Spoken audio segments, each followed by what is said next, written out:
to the business of life. The travel industry is in the middle of a revolution. Odds are you're among the generation skipping travel agents and popular websites in favour of booking stays directly with other homeowners for the best deal.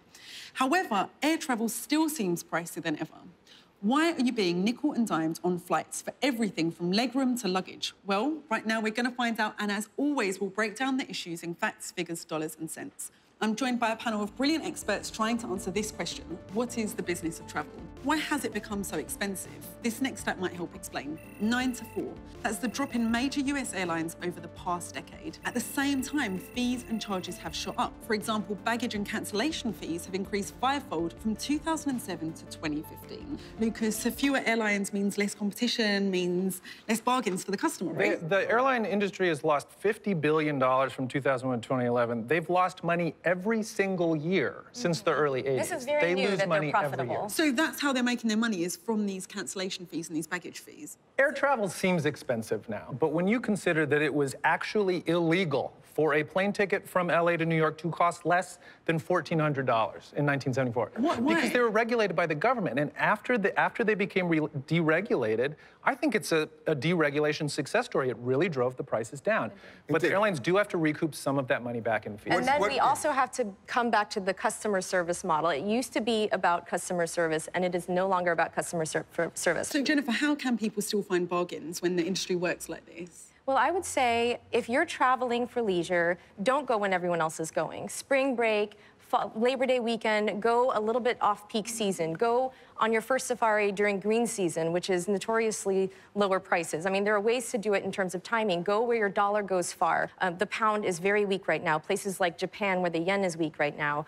Bolivia and Thailand, consistently cheap across the board. Luxury hotels in Thailand won't set you back very far. There's one other thing. How many of you make your reservations online? Everybody. Okay. Losers.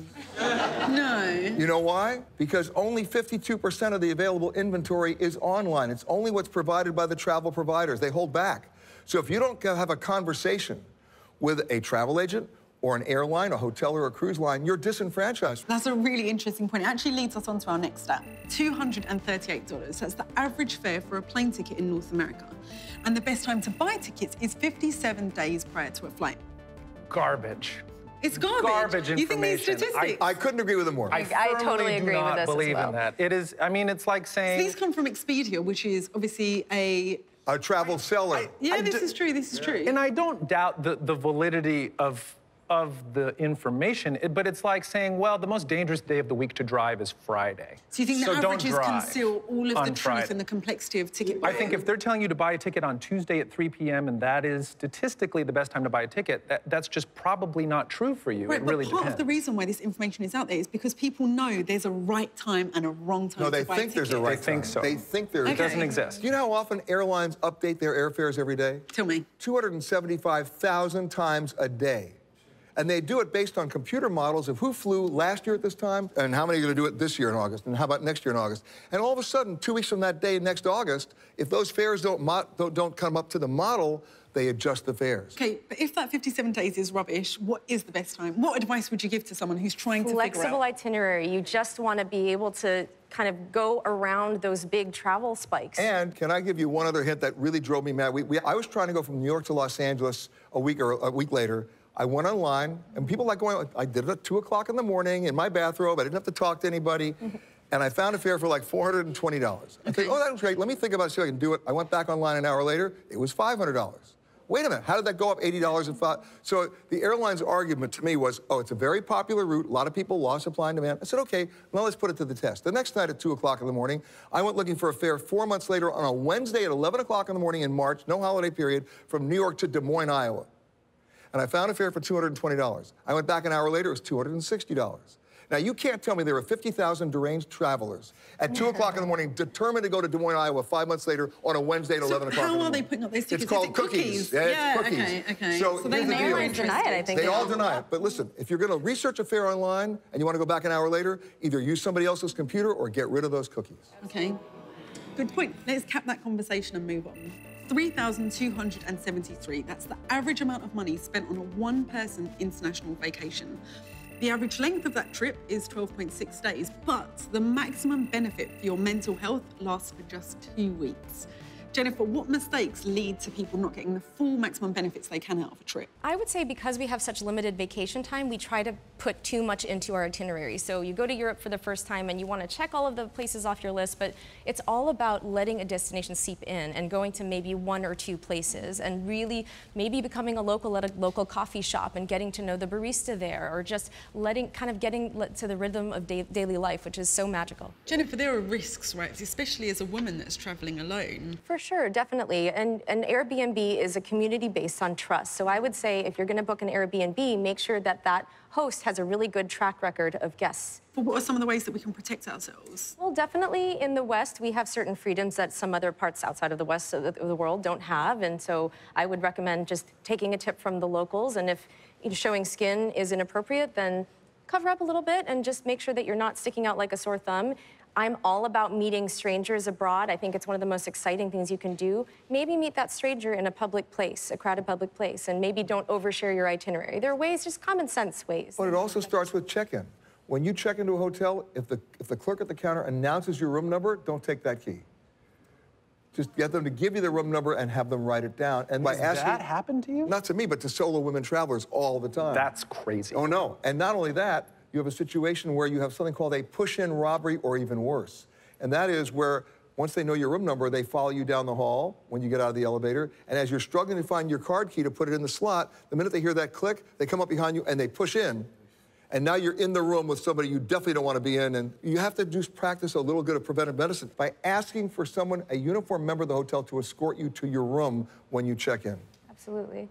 And you can also register with the State Department before you go abroad. And when you're going home late at night, make sure you have the name of your hotel in the local language and get into a metered taxi. Just make sure you know your exit plan when you're staying out late. Good point. Let's cap that conversation and move on. Let's consider where your money goes when you travel to a foreign country. Check this out. 80 cents of every dollar spent on all-inclusive package tours does not reach local businesses and workers. How does that happen? Well, in Costa Rica, 65% of hotels are owned by foreigners. Well, you know, we can vote with our wallets. We can follow the money. And tourism is such a powerful force. It's the largest industry in the world. It's 1 out of every 10 jobs. It's putting food on the table of so many people in so many countries. You have a responsibility, I think, not as an American, but as a traveler, to ask, where does the money go? Okay, do you have any other questions from the audience? Let's go over here. Pretty much what I'm getting from you guys is that I used to think that all trips weren't possible without a certain amount of money. But from listening to you guys, I feel like any trip is possible with any amount of money. Is that true? I think it's a qualified yes to your question, because we were discussing air flights, and guess how much it costs when I looked to go round trip New York to Beijing, China?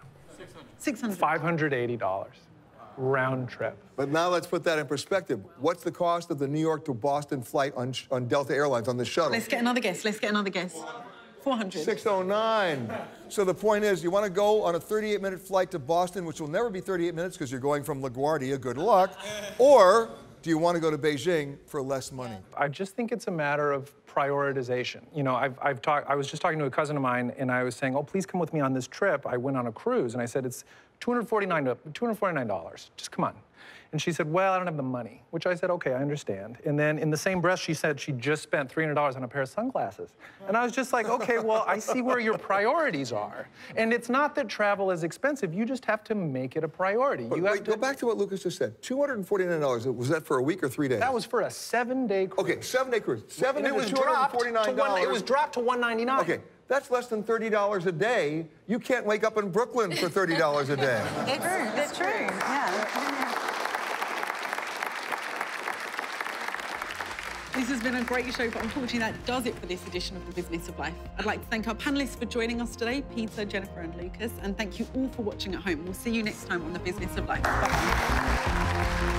Business of Life is made possible by Better Money Habits. It's a free resource that helps you build practical knowledge and take control of your finances. Powered by Bank of America. See more at bettermoneyhabits.com.